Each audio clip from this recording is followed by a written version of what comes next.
Remember the Alamo! This was the rallying cry of the Texans as they went into battle against the Mexican army.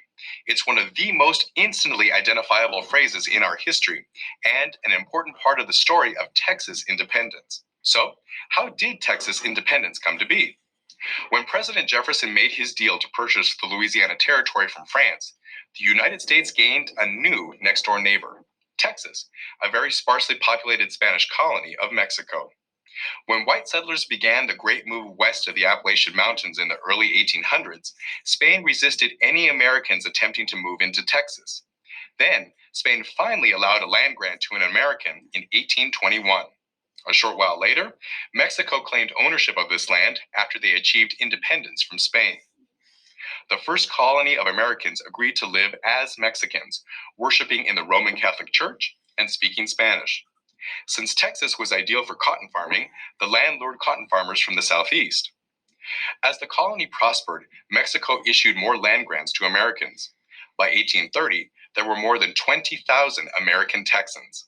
At that point, Mexico refused to allow any more Americans to settle. Mexico also marched troops up to Texas to enforce the laws about speaking Spanish and worshiping in the Catholic Church, as well as a law banning slavery. When General Antonio Lopez de Santa Anna gained power, he threw out the Mexican Constitution and began ruling as a dictator. When rumors began to circulate in Texas that Santa Anna intended to drive the Texans away, the Texas settlers decided they had had enough. They banded together with Tejanos, Texans of Mexican descent, to fight against Santa Anna. Even though Texas had been a part of Mexico for hundreds of years, the Texas settlers were closer to the United States, both geographically and culturally. But the United States couldn't help the Texans without starting a war with Mexico. If Texas couldn't be a part of the United States, the Texans decided they would try something even bolder.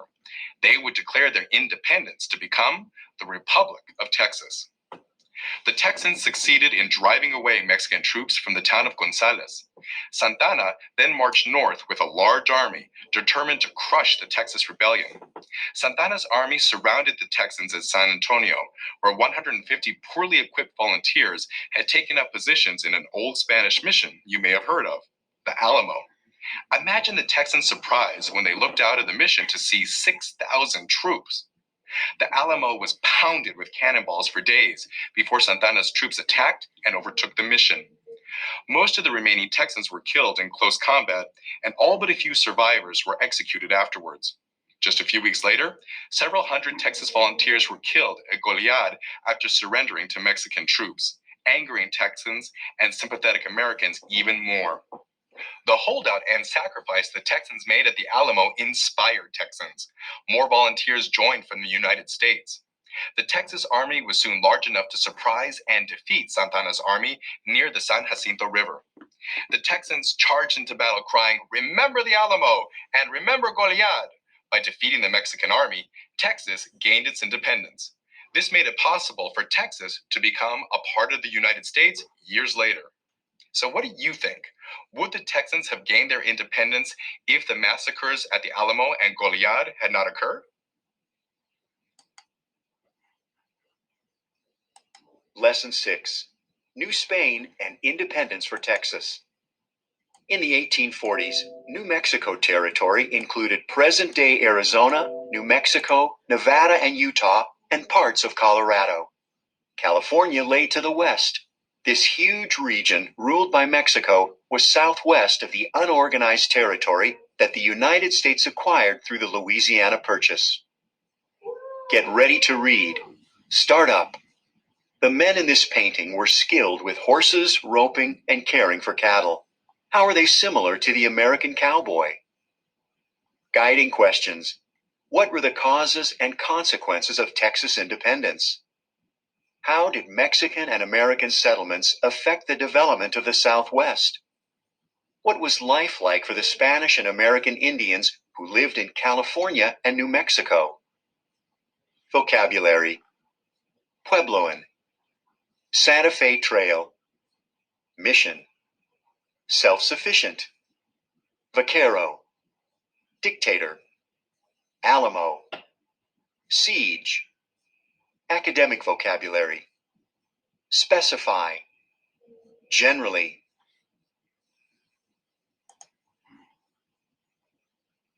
New Mexico Territory and California. The physical characteristics of the New Mexico Territory vary depending on location. Much of this region is hot and dry desert. There are also forested mountains. In some areas, thick grasses grow. Before the Spanish arrived, Puebloans farmed here using irrigation. Puebloans are American Indians who lived in permanent towns made of mud, rock, and other materials. Other American Indians lived mainly by hunting and gathering. Spain and New Mexico Territory. The Spanish explorer Juan de Oñate claimed the region for Spain in 1598. In the early 1600s, the Spanish founded the town of Santa Fe and made it the capital of the territory. With a bustling trade in horses, fur, and wool, Santa Fe grew into a busy trading center. Some Americans were eager to settle in New Mexico. It was thinly populated but had good physical characteristics, including many natural resources. Spain, however, would not let Americans settle in Santa Fe or anywhere else in the territory. Only after Mexico became independent in 1821 were Americans welcomed there. William Becknell, a merchant and adventurer, was the first American to head for Santa Fe.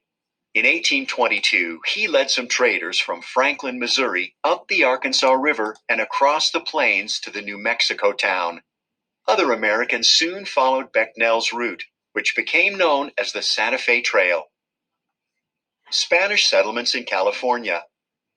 California, too, was ruled first by Spain and then by Mexico. In 1769, Captain Gaspar de Portola led an expedition up the Pacific coast. With him was Father Junipero Serra.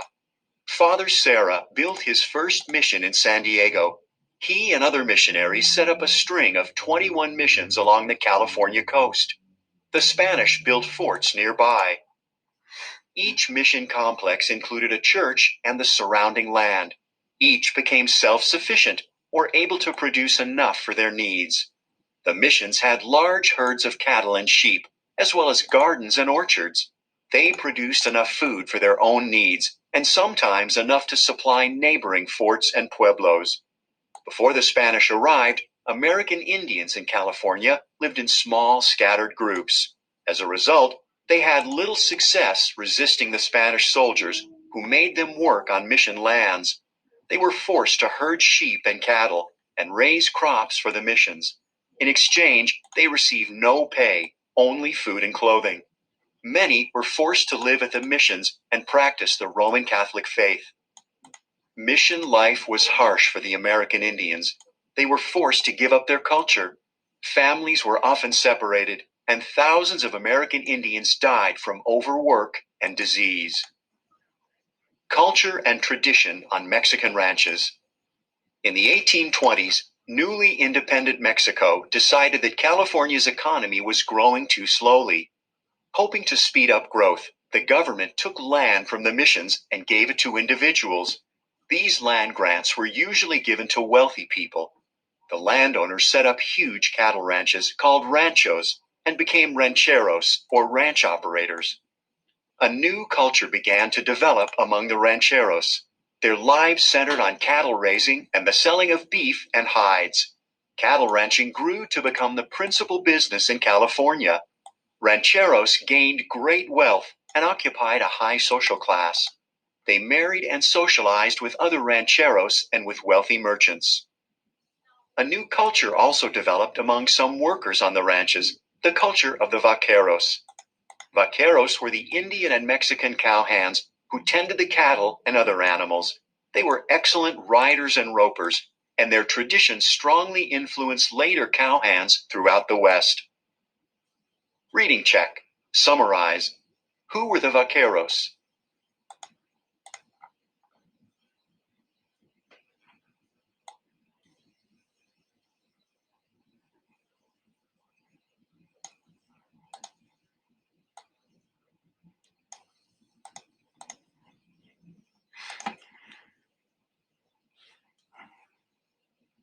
Americans colonized Mexican Texas.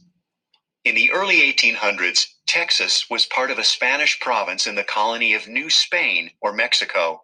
At that time, Texas had only about 4,000 Mexican settlers. As a result, Spain had difficulty keeping order, and settlers faced frequent raids by American Indian groups such as the Comanche. Spain authorizes a colony in Texas.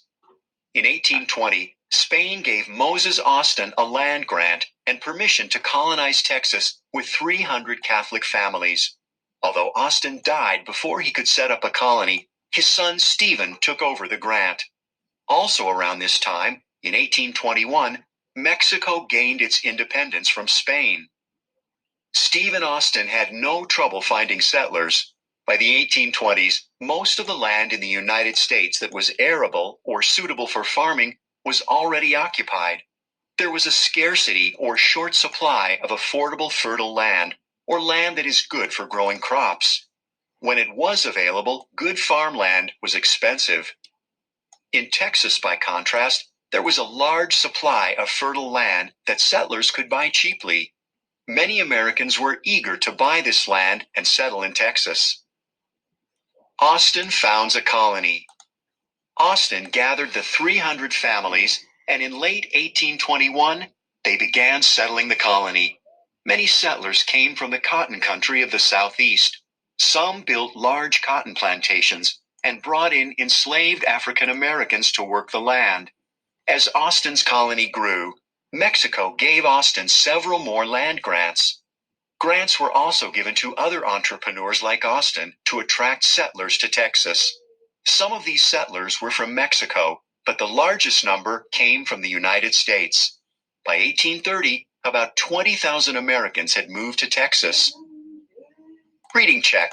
Identify cause and effect. Why were American settlers eager to move to Texas?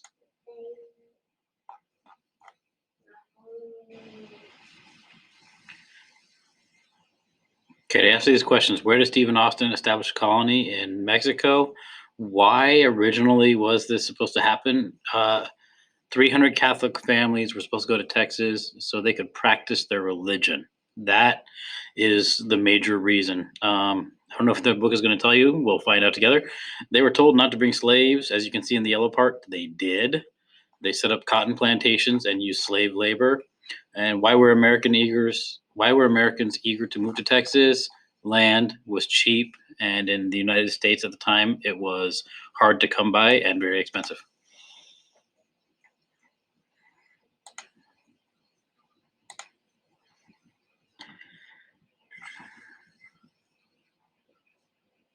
Okay, Texas is the yellow and orange stuff mostly. Here's green area.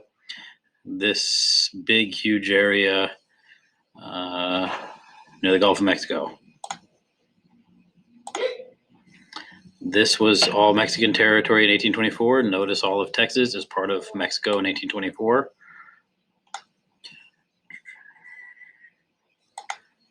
Here's the original land grants given to Austin. The purple and grayish, pinkish stuff. That's the land they were supposed to be allowed to have. Here, the green area is what it went to.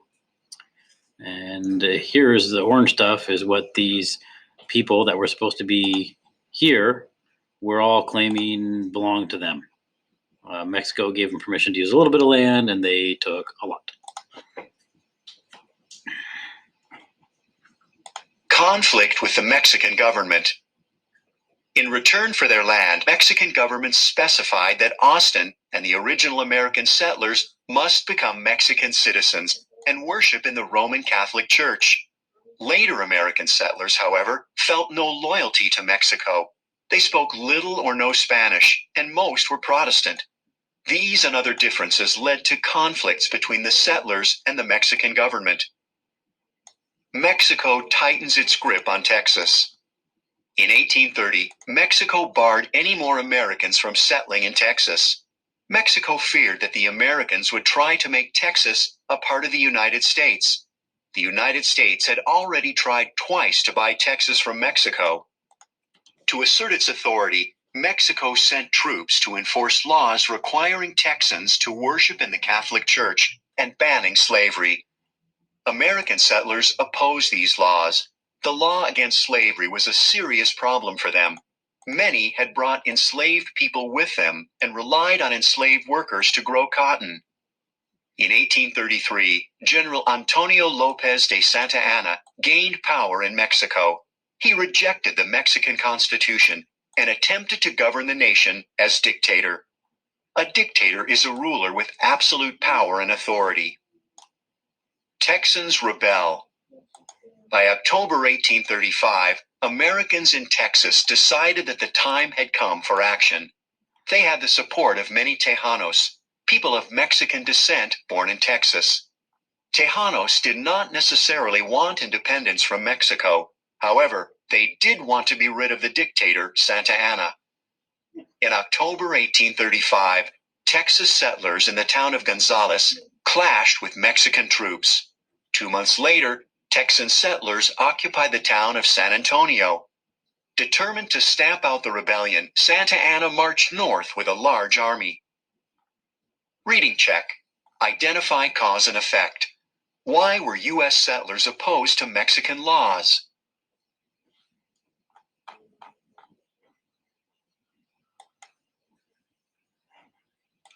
Independence for Texas. While Santa Anna was on the move, a group of Texans declared independence for the Republic of Texas on March 2, 1836. Sam Houston took command of its army. Volunteers from the United States and other nations, along with African Americans and Tejanos, joined the fight for Texan independence. Siege at the Alamo. By the time Santa Anna reached San Antonio, the Texans had taken up positions in an old Spanish mission called the Alamo. A young Lieutenant Colonel, William B. Travis, was in command. Among the volunteers at the Alamo were the famous frontiersmen Jim Bowie and Davy Crockett. Poorly equipped and badly outnumbered, the rebels waited for the Mexican attack. On February 23, 1836, Mexican troops began the siege of the Alamo. In a siege, enemy forces try to capture a city or fort by surrounding and often bombarding it. The Texan defenders barely held out as cannons pounded the walls for 12 days. At dawn on March 6th, Mexican cannons finally shattered the mission walls. Thousands of Mexican soldiers poured over the broken walls, shouting, "Viva Santa Anna! Long live Santa Anna!"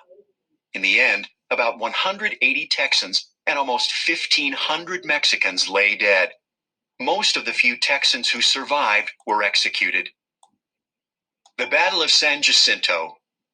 The fall of the Alamo sparked Texan cries for revenge. On April 21, 1836, the Texans caught their enemies by surprise, camped near the San Jacinto River. With cries of "Remember the Alamo," Texans charged into battle. Although the Texans were outnumbered, they were victorious. They captured Santa Anna and forced him to sign a treaty granting Texas independence. Reading check. Identify cause and effect.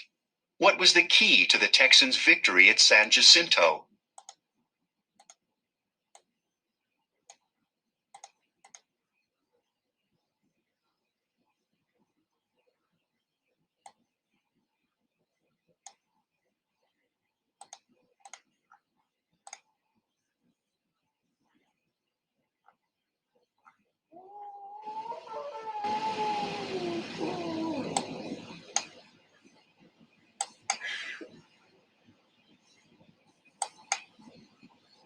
Hey, Ryan. This is KY's room.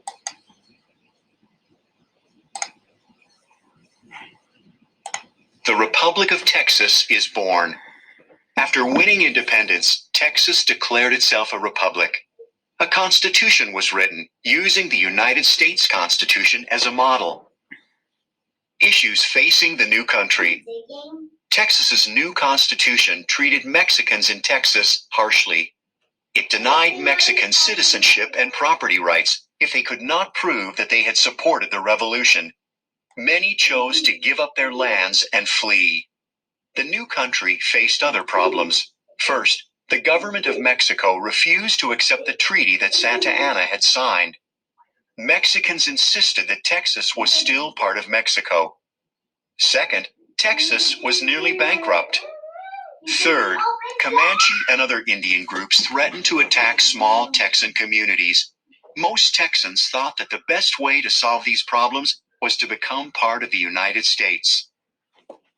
The United States considers annexation. In the United States, people were divided over whether to annex or add on Texas to the Union. The arguments reflected sectional divisions in the country. White Southerners generally favored the idea. Many Northerners opposed it. The main issue was slavery. By the 1830s, anti-slavery feeling was growing in the North. Because many Texans owned enslaved people, Northerners feared that Texas would join the Union as a slave-owning state, strengthening support for slavery in the U.S. government. In addition, President Andrew Jackson worried that annexing Texas would lead to war with Mexico. As a result, Congress refused to annex the Republic of Texas. For the next 9 years, leaders of the Republic of Texas worked to attract new settlers. The new Texas government encouraged immigration by offering settlers free land. During the Panic of 1837, thousands of Americans moved to Texas. Settlers also arrived from Germany and Switzerland. They helped the new nation grow and prosper. By the 1840s, about 140,000 people lived in Texas, including many enslaved African Americans and some Mexicans. The Republic of Texas remained an independent country until the United States annexed it in 1845. Reading check. Summarize the 3 problems that face the new Republic of Texas. Okay, and I've got those highlighted in the readings, so look for those. Anyway, that